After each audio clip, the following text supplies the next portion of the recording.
Hi, everybody. Welcome back. I'm Abby Haggard. This, this is a moment. I don't know about you, but when I find something that just works, it's not complicated. It doesn't come with bells and whistles. It just works. It's like it's like greeting a long lost friend, right? There you are. Where have you been all my life? She said, clicking, where have you been all my life? So today I want to talk about something that is hilarious, um, right up until it isn't. Now something has gone wrong. What is that doing? That says something. Do we care? No. All right, we will look at it later. I don't know what it means. I'm back on a very, very good morning, Eddie. Good morning. Back on a very, very wet, gray kind of, it almost feels like a March day or an early November day. You know, that kind of special gray in the sky when it just is kind of, it needs a hug, really. It needs a hug and maybe some tomato soup and a grilled cheese sandwich. Just, some warmth, some love, some just like this, simple, easy, exactly perfect, exactly right. And you just say, oh, thank you, right? It's just a small but perfect thank you. It's not complicated. It's not going to change the world, but every little part of my throat says, yes, yes, thank you. I'm going to do it again.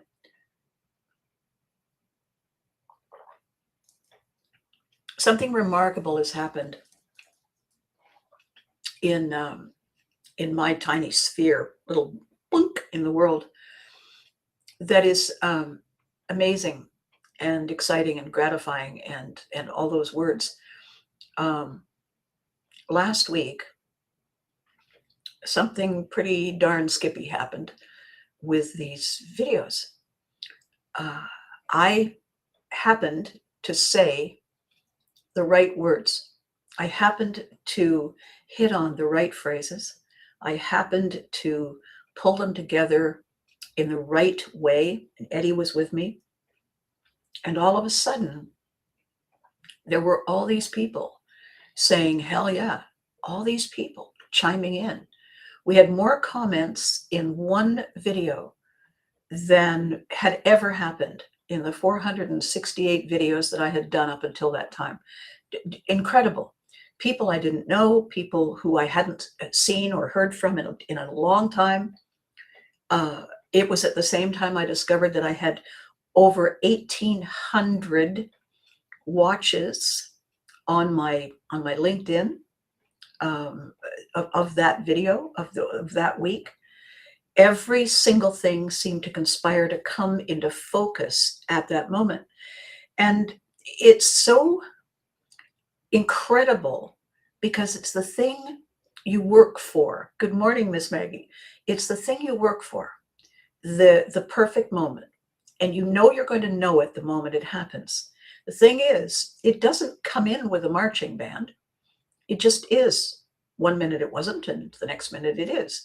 And you find yourself doing a double take in the middle of whatever, because you realize there it is.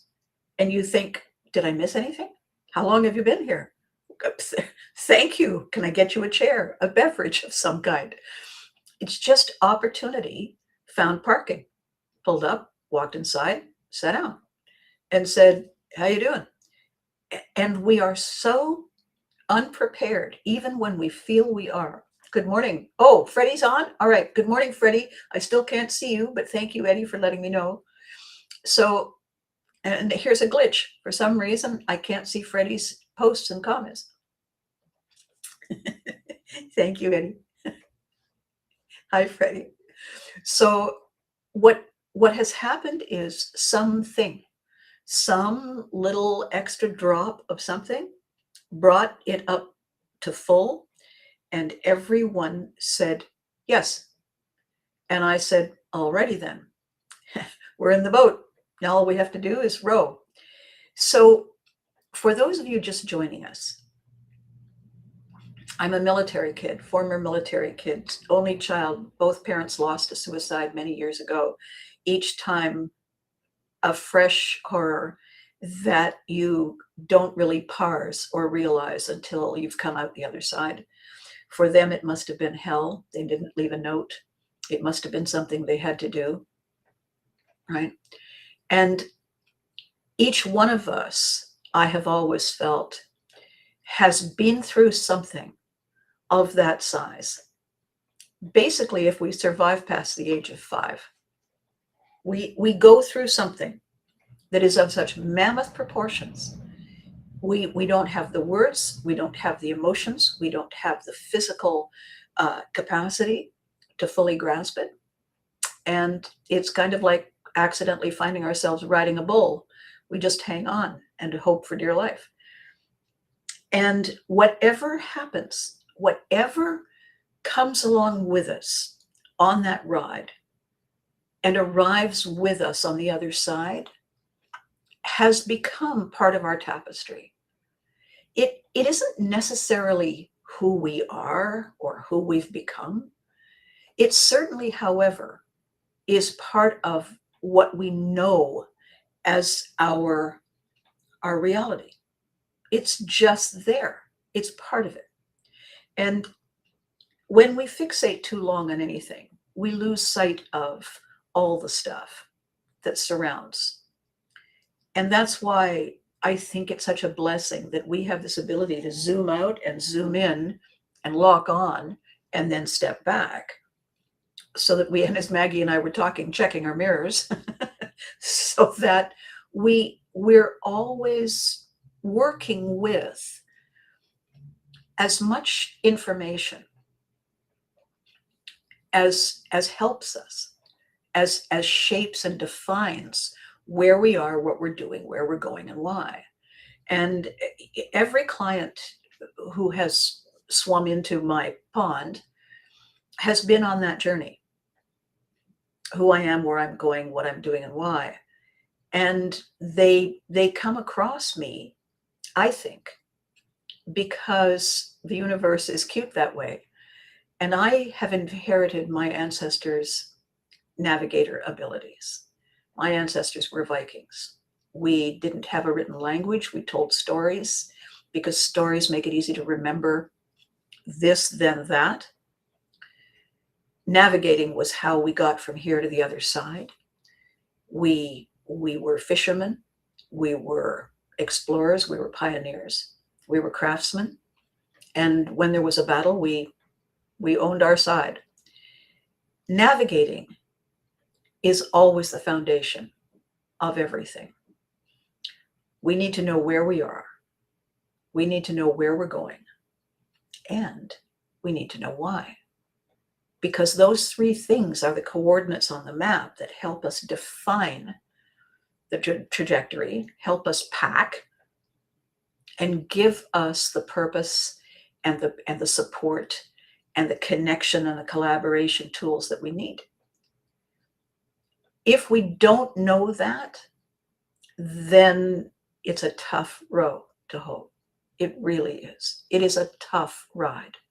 If we're not aware that we're meant to do this in collaboration, if it was never shared with us that the human is a group animal, is a tribal species, we are neither strong enough nor stable enough nor resilient enough to do it alone. We are not the physically strongest.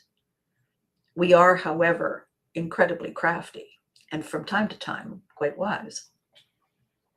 And so I began these videos 471 tries ago when I realized that it was time for me to come back to the career that I had walked away from. Show business is like riding a small boat on a choppy sea. When the waves are high, you can see your house. When the waves aren't high, you're busy, desperately treading water, hoping you reach the other side. It's a very, very turbulent career path. It's great a lot of the time, and it's exhausting a lot of the time.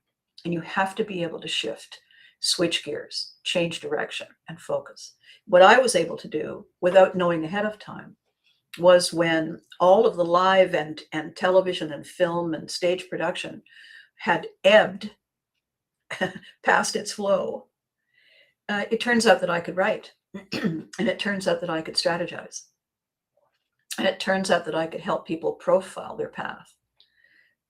And who knew? It was not a thing I was aware of, but it was a thing I got good at as quickly as I could, because everyone needs a guide.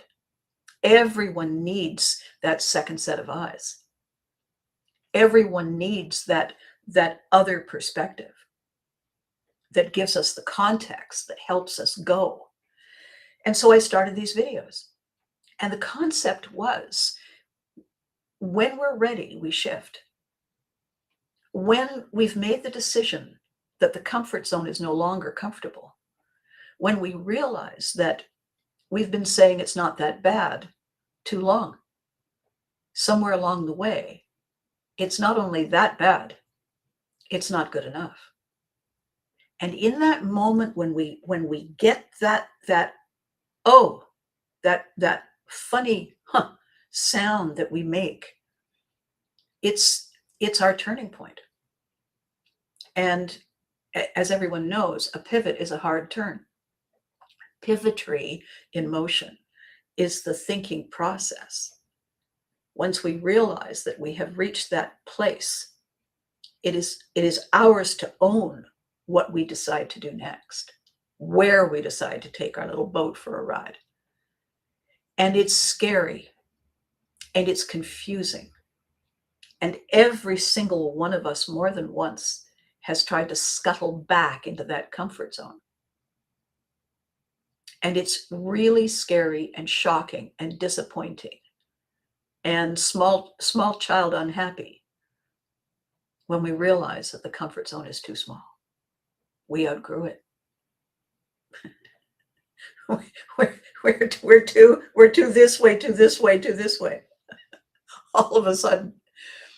And so the theme today for the video is about our comfort zones. Has yours become a discomfort zone too? Like me, like mine? And what are we going to do?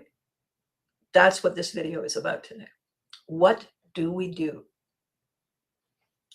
I got a plan. I got tools. I'm going to share them with you.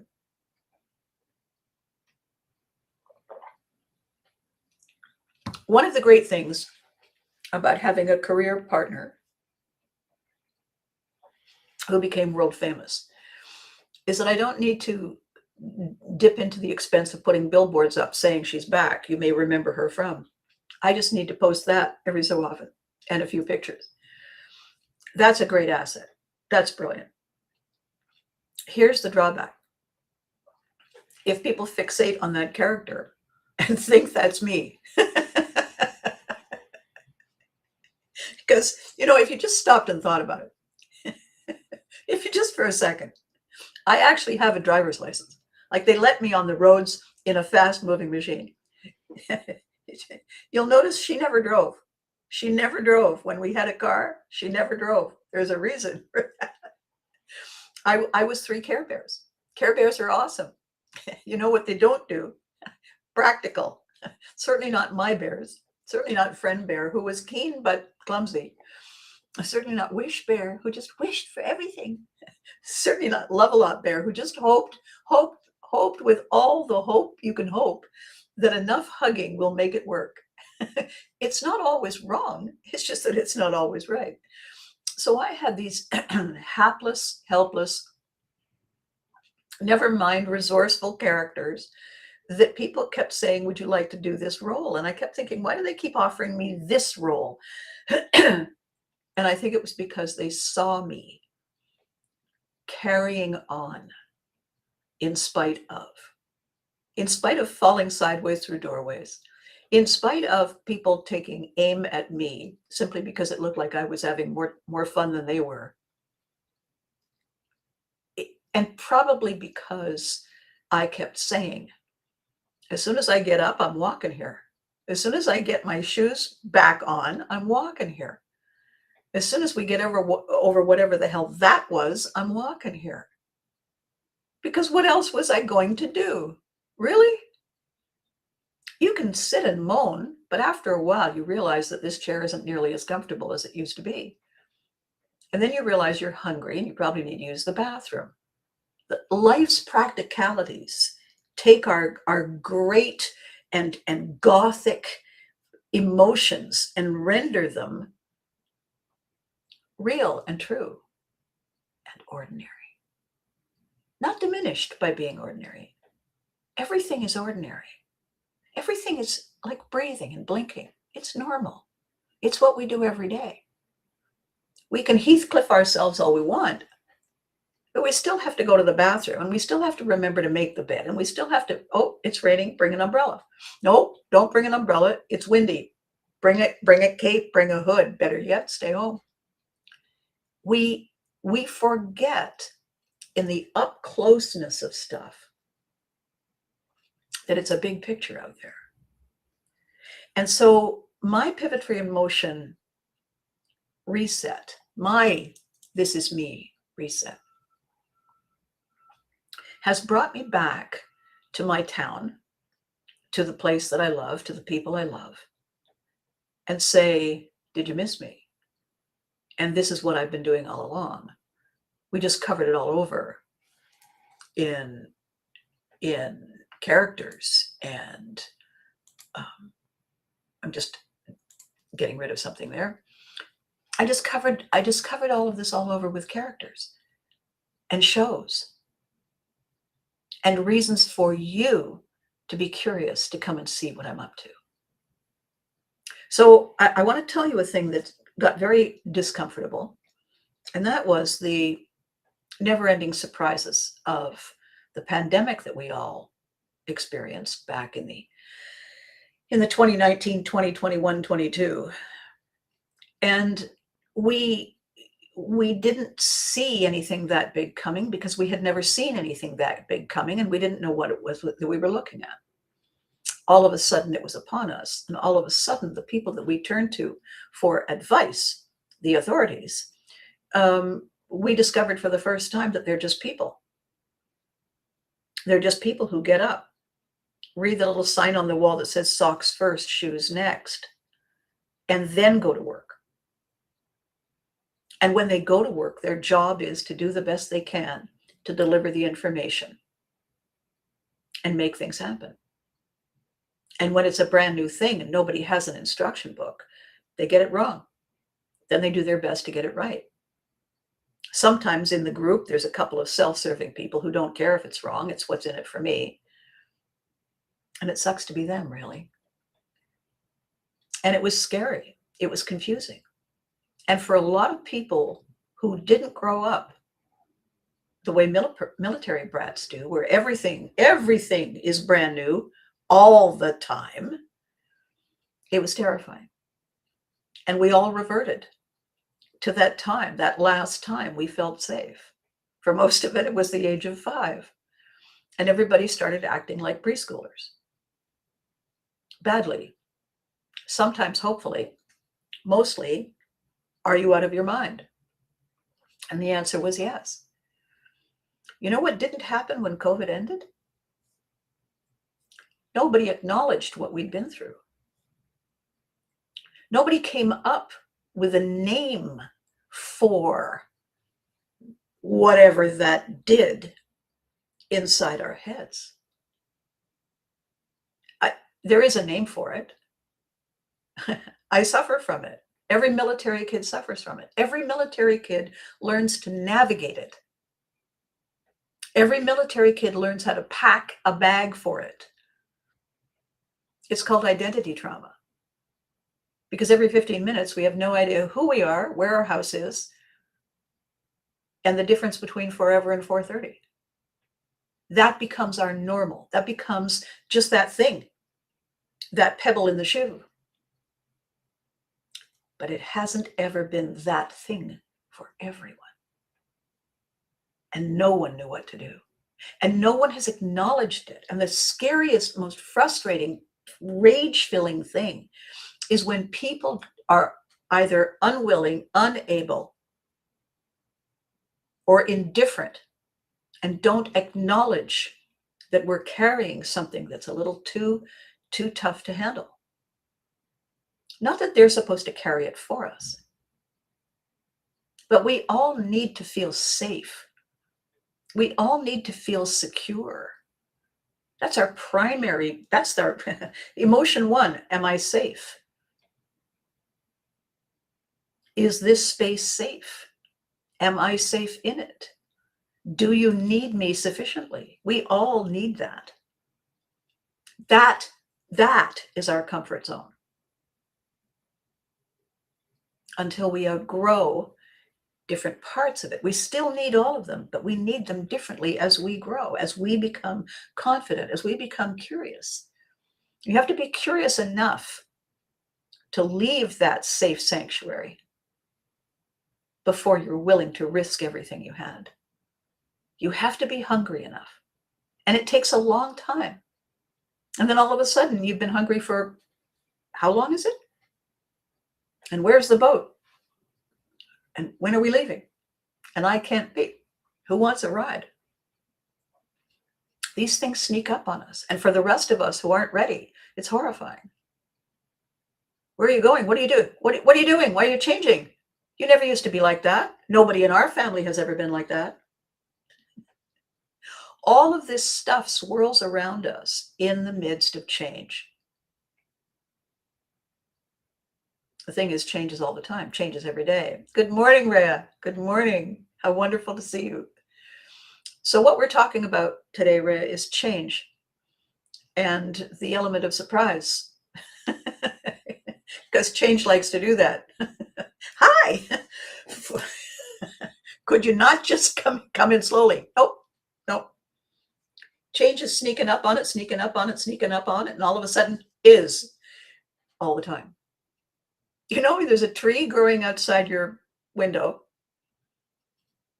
and it's just growing outside your window, and it's growing outside your window, and you go away for the weekend, you come back, and you look outside the window, and the tree looks taller. When did that happen? Well, a little bit every day, actually. Thanks for asking. Here's a segue back to the kids show.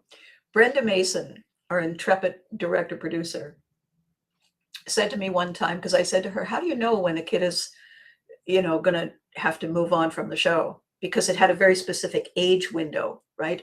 Our kids represented audience kids, niche audience kids of a certain age. And she said, when we would take one of our 5-week breaks and we would come back, I'd look at their shoes. The first thing I would look at, oh, hi, Alistair, look at his shoes. The day Alistair came back and he was not wearing the same shoes, his shoes had suddenly become shoes. She thought, oh, darn. Because the rest of him wouldn't be far behind. And he would all of a sudden, his voice would probably get deeper and he would be too tall. And then it was going to have to be, that's all, right? And so the conversation, that's why you're a smarty pants, Rhea. I like to be equally surprised by the things I say and do. Yes. Why does that sound familiar?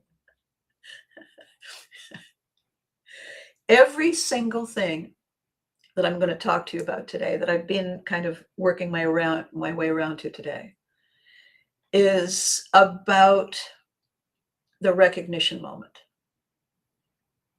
A very, very dear friend of mine had a recognition moment very recently. And I was blessed to witness it. And tell me if this is familiar to you. I could see and hear that it was equal parts surprise and recognition. Surprise because it was new in the sense of seeing it for the first time. Recognition in the sense that it felt right. It felt like a perfect fit ingredient that had just settled into its place, the place that had been waiting for it.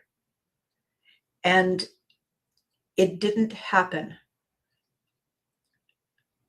with push and shove. It happened. And then the awareness followed. And the dare to hope, curious, layers of exploration began.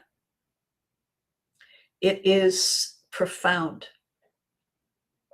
It is just extraordinary the way it feels as though at the same time we've just set sail and we're finally home simultaneously. It doesn't make logical sense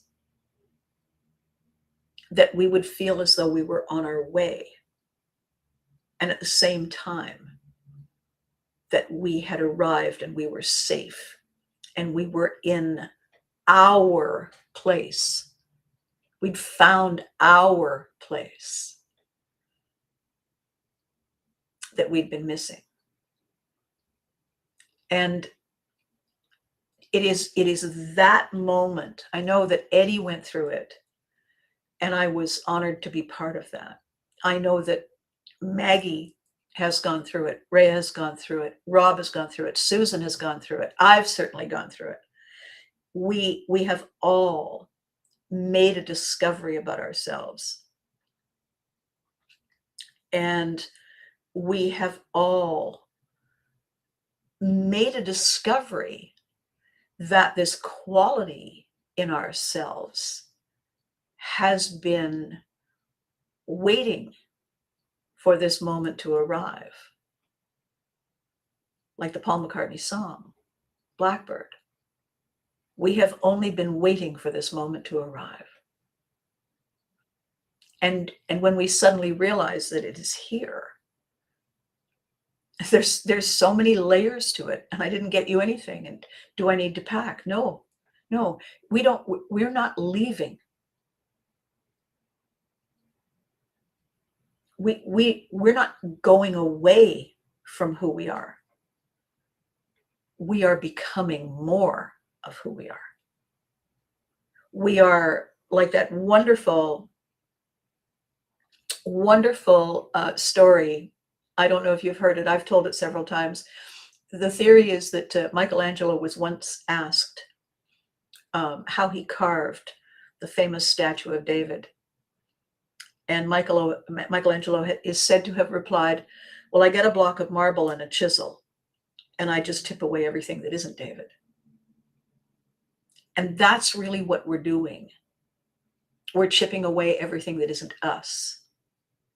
And the reason we need each other is for that big picture perspective, for that support, for that knowing that someone has our back, that somebody can brush the marble dust off the statue and rub some liniment on that sore muscle from all the chipping. That we are the full capacity. We've just been holding it in a container too small. Our discomfort zone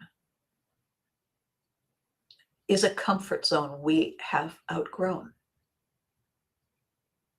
It's scary to think that we have to move on, and happily, we're not moving on.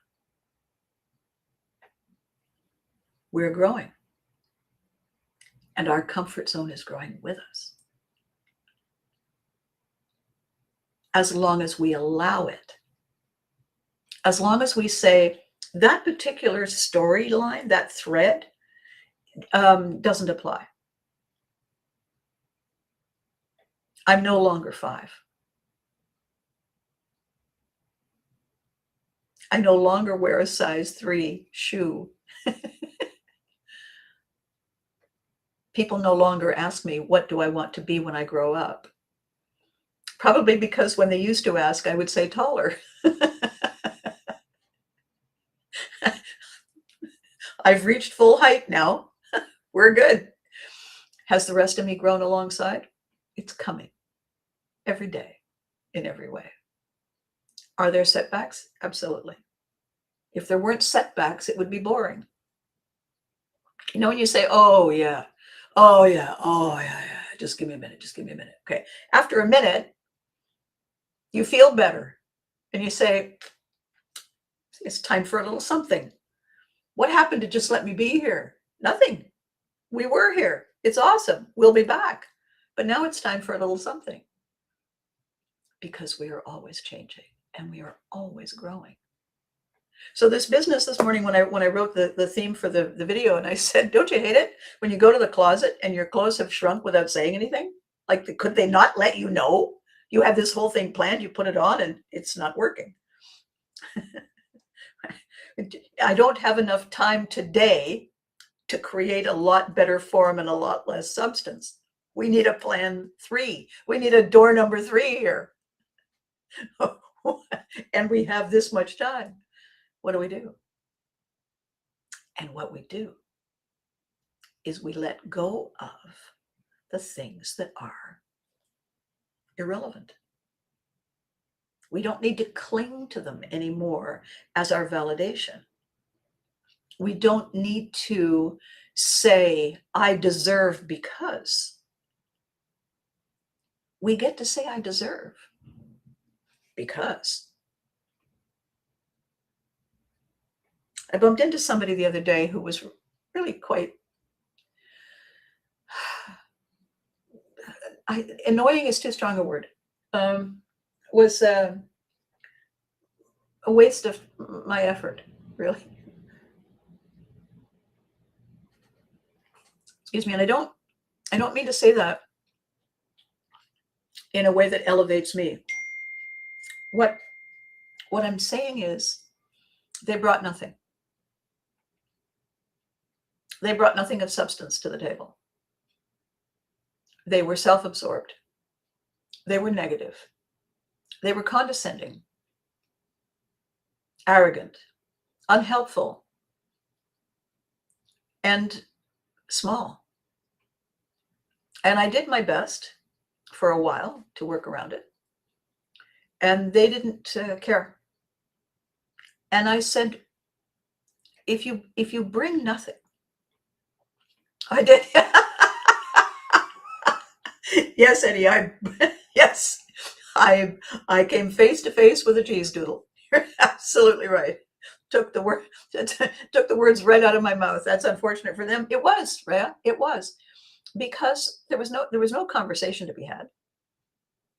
And what I said was, you're wasting everyone's time. And that appears to be your goal. The thing is, and then what? At the end of whatever that is, nothing. No change, nothing. So thanks, but no. Thanks, but no. And I think we forget that. So for the new people in the group, I came up with this phrase about people who are like that. And I said, they're cheese doodles. If you've ever eaten a cheese doodle by accident, I don't understand the thing on purpose, but if you've ever eaten a cheese doodle by accident, you look at it and you say, that looks like that's probably good. It's bright orange, and I can see and hear other people eating them, and they're crunchy, so that's probably fun. I wonder what they taste like. And so I ate one. And do you know what they taste like? They taste like a styrofoam cup. They taste like nothing, with a kind of a chemical overlay. And there's the crunch is only in the cracking of it. Once it's there, it's just nothing. There's nothing. There's no flavor that goes along with the orange. You expect orange, you expect tangy, you expect cheddary, you expect something, right? No, nothing chemically. And then the dust is all over your fingers. And now it's on the glass that you were holding. And now it's over there. And oh, good, now it's on your shirt. It's an utter waste of time in every possible way that you can possibly define. And if you eat it, your body on the inside says, well, now what the hell am I supposed to, what do I do with this? They have the texture of a packing peanut, which makes me wonder how many packing peanuts you've accidentally, never mind. So the whole idea of recognizing that people have chosen to be cheese doodles, they are not interested in contributing value to push anything forward. They enjoy being in the way. They enjoy bringing down the energy, presumably to their level. They enjoy ruining our joy. They're joy vampires. They're time energy vampires. Waste of space.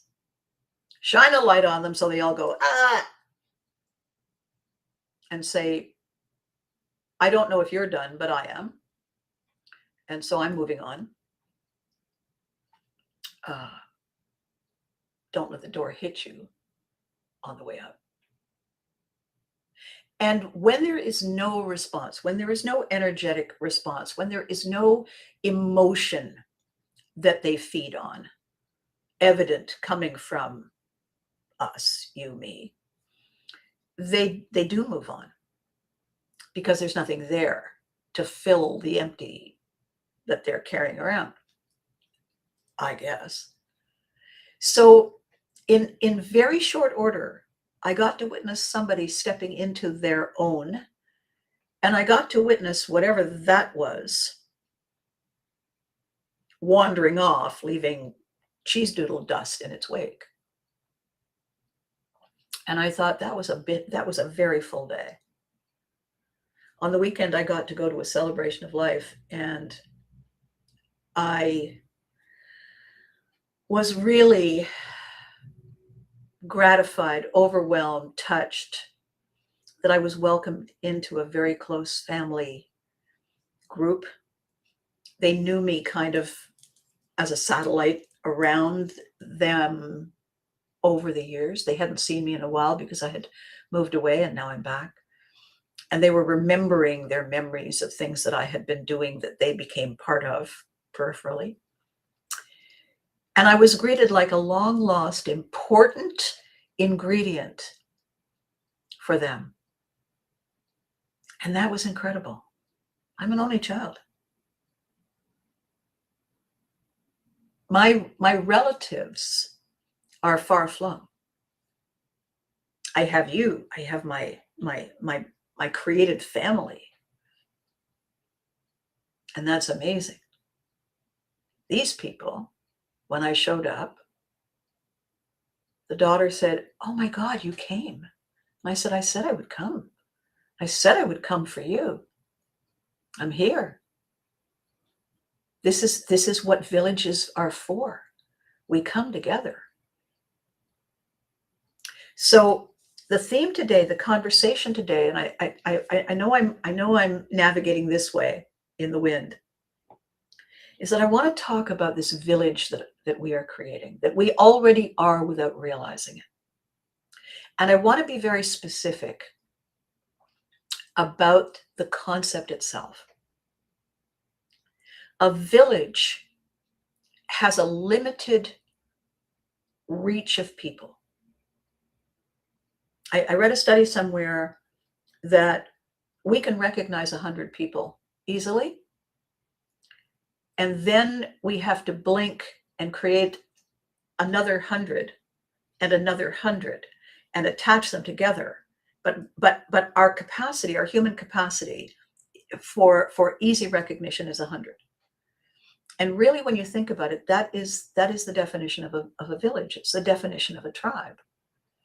We have a village and another village and another village. Then it becomes a town.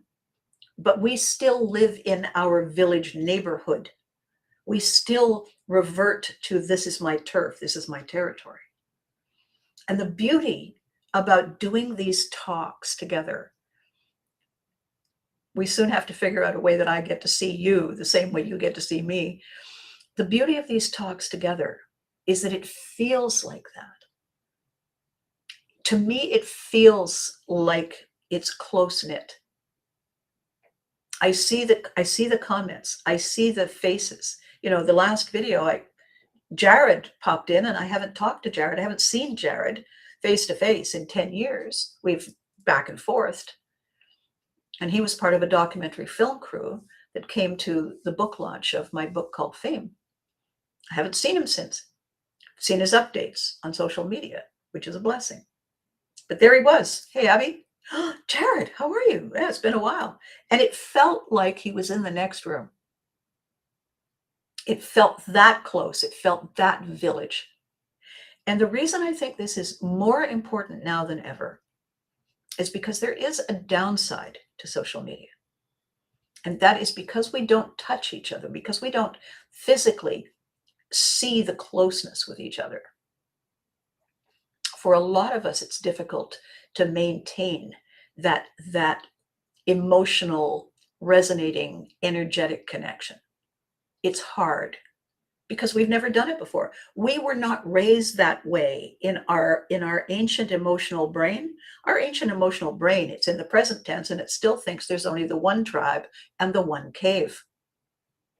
Imagine its shock and awe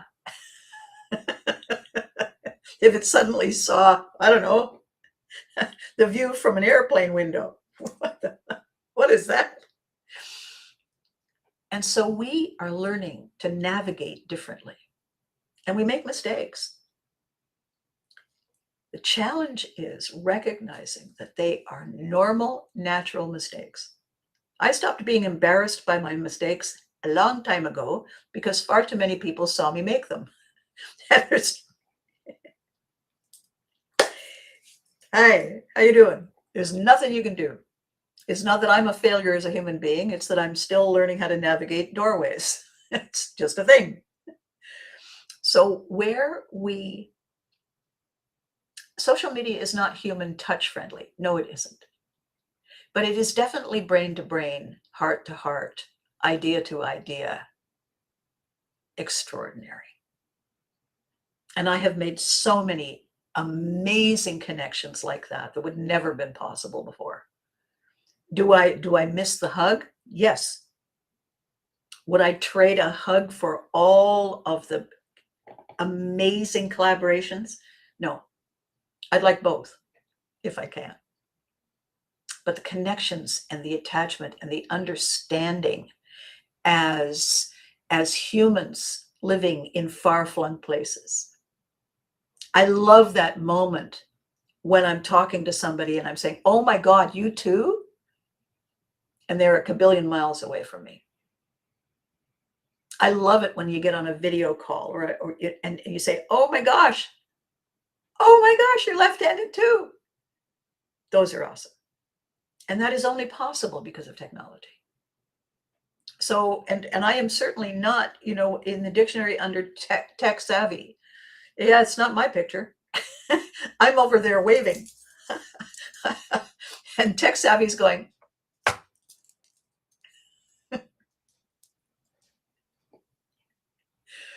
So here we are. Did it surprise you when your comfort zone had suddenly become a discomfort zone? And I said, me too. So here's what we do. Give me a second. I'm going to have another sip of this miracle brew.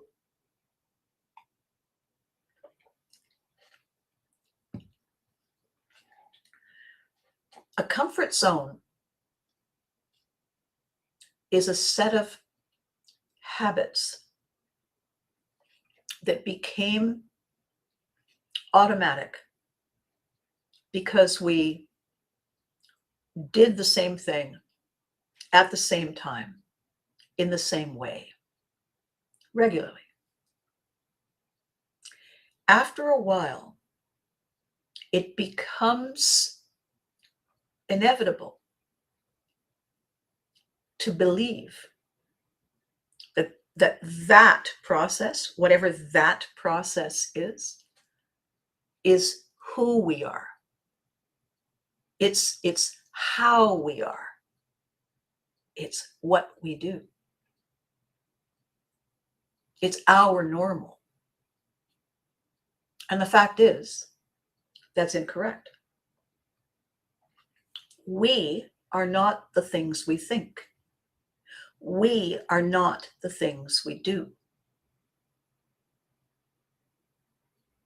We are the people who think them. We are the people who do them. We are the people who take a look at what we were thinking and what we were doing, and we were saying, yeah, check, please.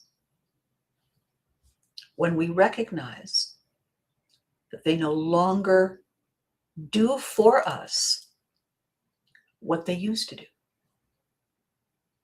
I can't wear a size 3 shoe anymore. I can't wear a size 5 shoe anymore. That's okay.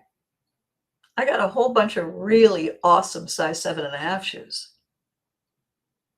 Do I miss the small ones? I miss the ones that I used to be able to buy on sale because they were sample shoes in the window. The thing is, when they were in the window, one shoe was always faded by the sun. So you'd buy the pair, they'd be like 80% off. And one was blue and the other wasn't quite a blue. Who cared? They were awesome shoes. Do I miss the things that used to be? Sure. Do I miss the person who did them? No, I don't miss the person who did them. That person is me. I'm taller, wearing different shoes. I'm still me. Always was. It's just that I know more stuff now. I do different things now. I can reach things that are higher. I can create things I didn't know how to do previously. I'm still me. I'm not the things. I was talking about job loss of identity. We are not the title we wear. We are greater than that, bigger than that. Our innate superpower is transferable.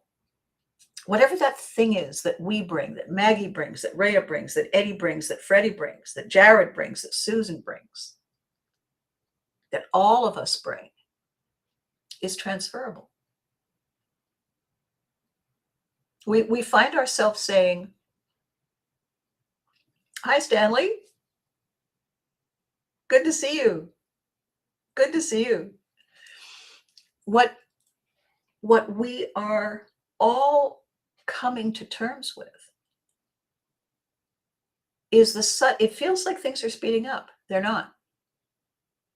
It's not that they're speeding up. It's that there's a lot of them. You think about this. Things unfold. Things unfold. And if you stand there watching a thing unfold, it takes its own sweet time.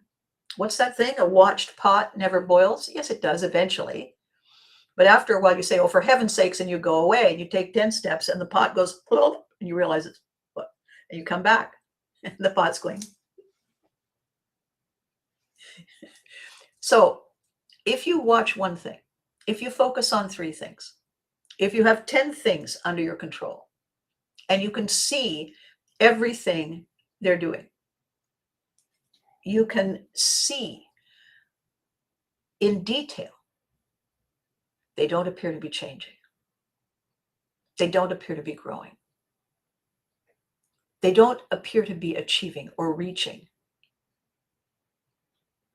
But if you have 50 things, if you have 100 things, if you have 10,000 things, And the only way to look at them in detail is to turn your head and focus. Then by the time you turn back to this, something's changed.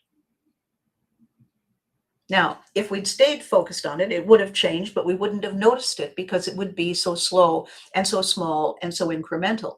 But when you look away, like the tree, when did it get so tall? It waited until you left on Friday. It had a growth spurt. Is she gone? No, it didn't. All these sneaky trees waiting for us to leave. Look over there. Time is not going faster than we can handle. Time has always gone the way the time goes and comes.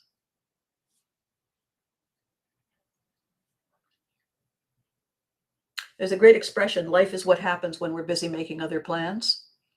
When we're looking over there, this is still unfolding. When we come back, wait, oh, I missed. Hold a camera, you blink. While you blinked, the thing did the thing you were holding the camera to capture. Happens all the time. How do we become comfortable with that? How do we make that feel less like a discomfort zone and recognize it as our comfort zone with a new wing? Oh my God. Oh my God, I've got an ensuite. Oh my God. How do we see it positively? We decide that we're willing to let our grip on what used to be relax.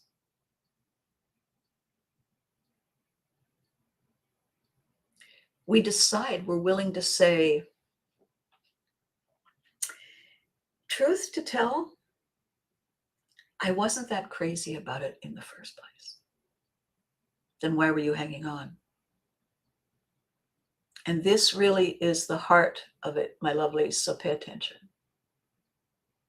We hang on to what was because somewhere inside us we believe that what was our last place of safety. All of this is new and different, and it's going to take us time to understand, to discover, to figure out how it's safe, when it's safe, where it's safe, and why. And we would prefer to stay where we know it's safe. We have that. That's ours. Except it isn't. Not anymore. What it is a beautiful, glorious, forever memory. We are bigger than that memory. That memory no longer enfolds us. We now enfold it and carry it with us. And this is the scary moment when we think we're walking away from safety, from sanctuary, and we're not. What we're actually doing is resisting the greater safety, the magic and the wonder of this new and brilliant sanctuary. What is this sanctuary I'm talking about? Our discovery that we are walking here. We own it. This is us. Seeing a comfort zone that has become too small is our door number 3. When we realize that that no longer is, it has become our was. This is the hard part. This is the teary moment that I have every time. because door number 3 has a window. And when you get up on your tiptoes and you look through that window,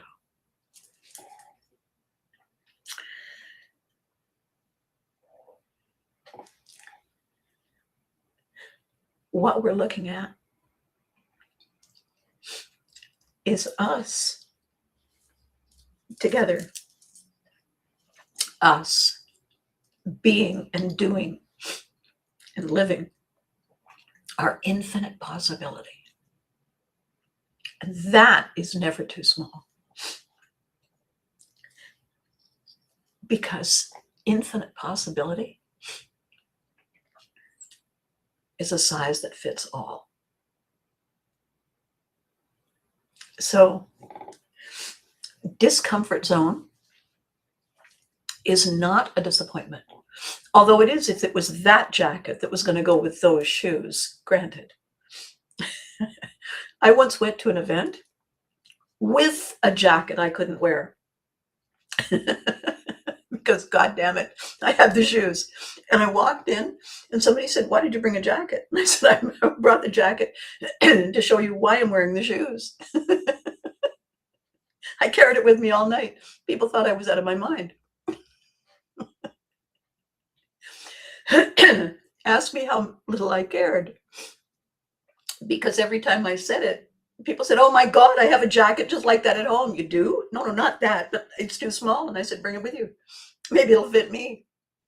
"What are you implying?" "I'm implying that maybe we can switch jackets." My lovelies, every time I do one of these and I hit tears. This is a green flag moment for me. I hope you see that and you recognize it and you understand it. A green flag moment for me is the aha. Is the aha. I hit it. I touched it. It is the reality check that isn't a setback. The reality check is, yep. Do it. You got it. Walk here, walk there, anywhere. We lose our confidence, we lose our way, we lose our certainty, we second guess when we place all of our trust and our belief and our feeling of safety in something that is outside of us. And when we feel it slipping away, we feel that we are actually the ones who are lost. Because no one has had the opportunity or the understanding to sit with us and say, what if it's the opposite? What if it's the reverse? What if every time one of these things happens, it's not that we're losing something? What if it's an arrival?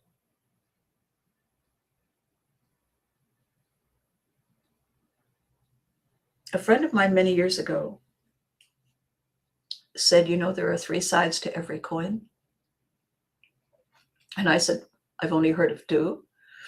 And my friend said, I know. I'll show you. This side is heads. This side is tails. And I said, yes, those were the 2 I knew. And he said, watch this. And he put it down on the table and he spun it on its edge. And he said, the 3rd side is the side we spin on. And I said, well, no wonder I fall down a lot. Apparently I'm navigating life on that narrow edge. And he said, yes, you are. Thing is, we all are. Most of us just don't know it. And it's very scary when it feels like we're tipping or we're spinning too fast. And I said, that is remarkably wise.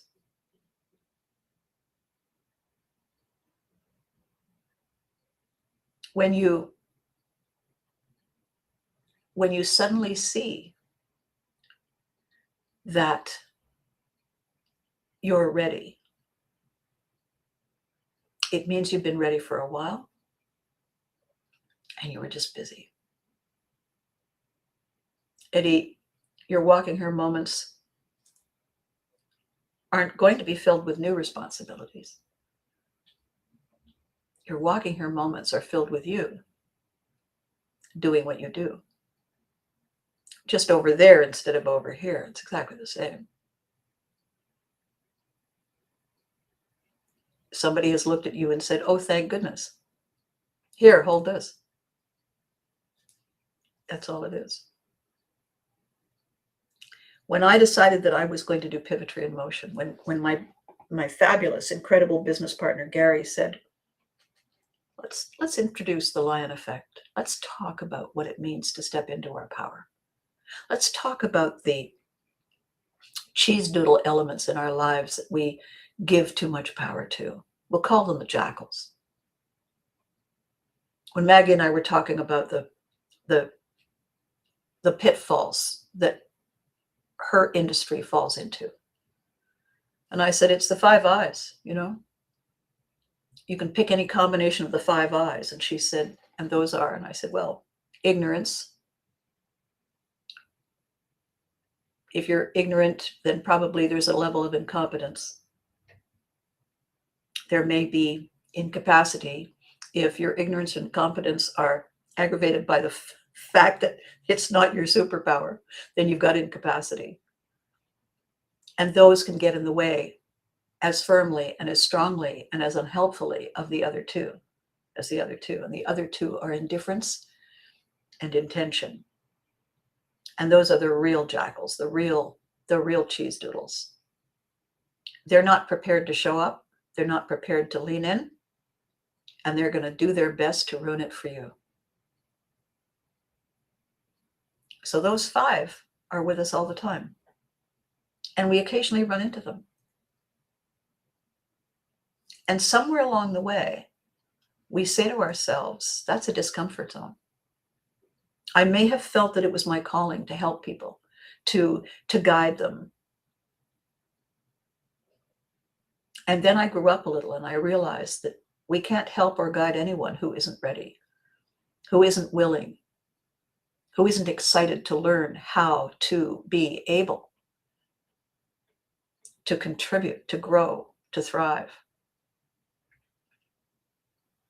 That's when they need a guide. That's when they ask the cool questions.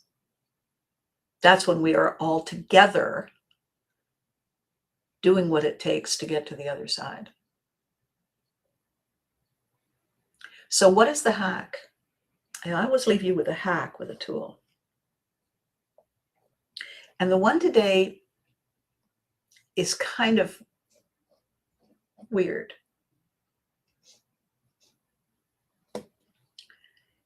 It's a question. And the question is this: what would happen if I walked away? I don't mean goodbye, and I don't mean not there. What would happen if I kept going? What would happen if I kept doing and being and stopped stalling and standing aside and waiting? What if I kept going? Would that change anything? What if I said, this is my comfort zone? What if I said, this is my comfort zone? What if I said, that's no longer good enough?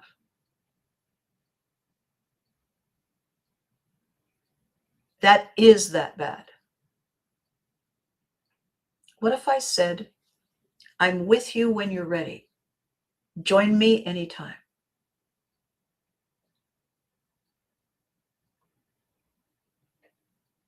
What if I said, I'm rowing my boat? You're welcome to climb inside. If they climbed inside and just sat there, I would say, no, as Rhea and I have said for decades now, it feels like, We don't have barnacle buddies in this boat. We have people who are willing to row alongside. What do I do if they're not ready?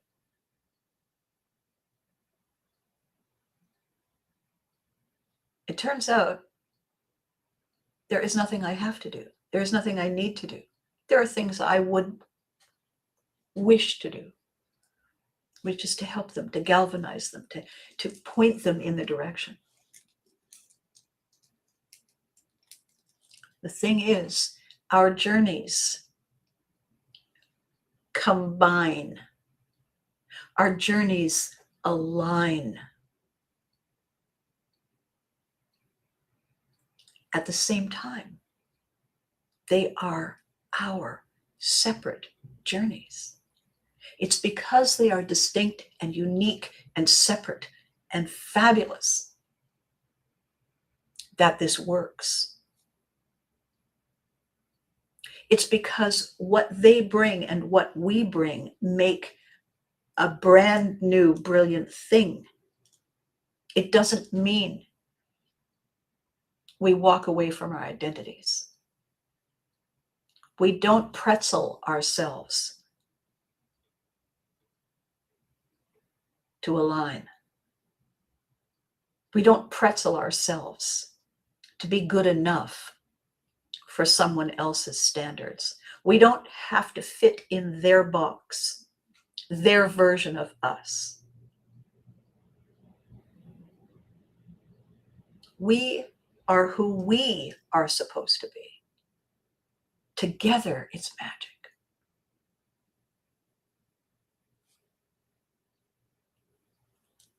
What's the hack? The hack is, how do I feel when I give up on me for that? And the answer isn't, it's not that bad.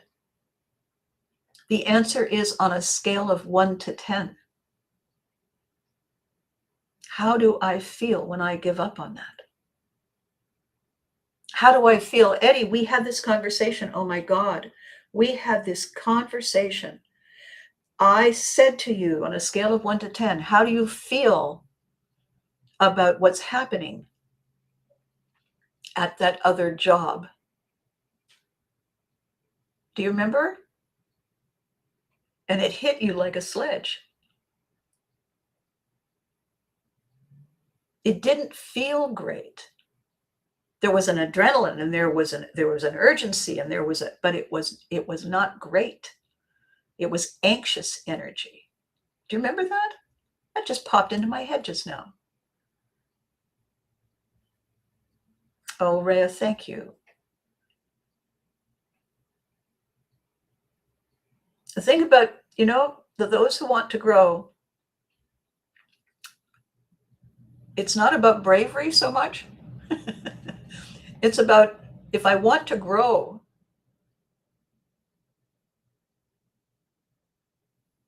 it involves rowing.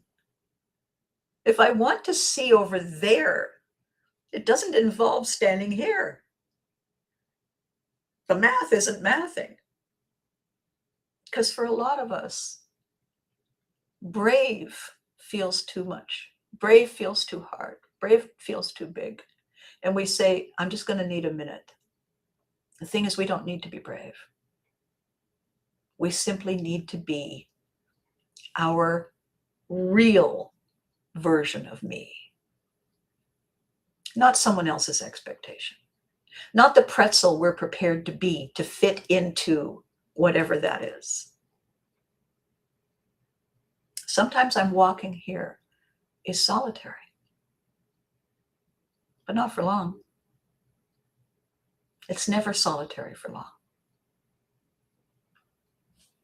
And the solitary steps give us a chance to breathe and remember what it is we like about me.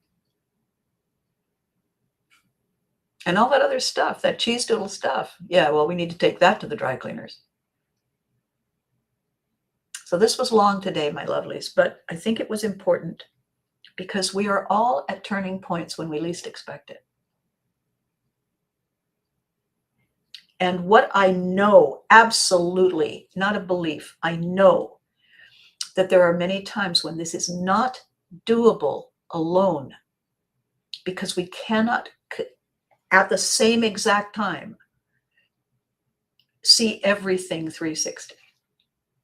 We need that second set of eyes. We need that second set of hands. We need that second brain that says, oh yeah, you know what happened to me when I did that? We need to feel safe. We need to feel connected, engaged in our transformation. And that's why I'm here. That's why I'm here doing this. Because this is what I learned to do for me. I can show you, teach you, train you, coach you, cheer you on as you learn to do it for you. We're starting now, Wednesdays soon. More interactive than this. In the evenings. Some kind of technology that works. We're figuring that out. And in the meantime, I have a Stan store on Facebook. It's right on my it's right on my page under my bio. You can click on it and book a session with me directly. You can message me. You can go on my website.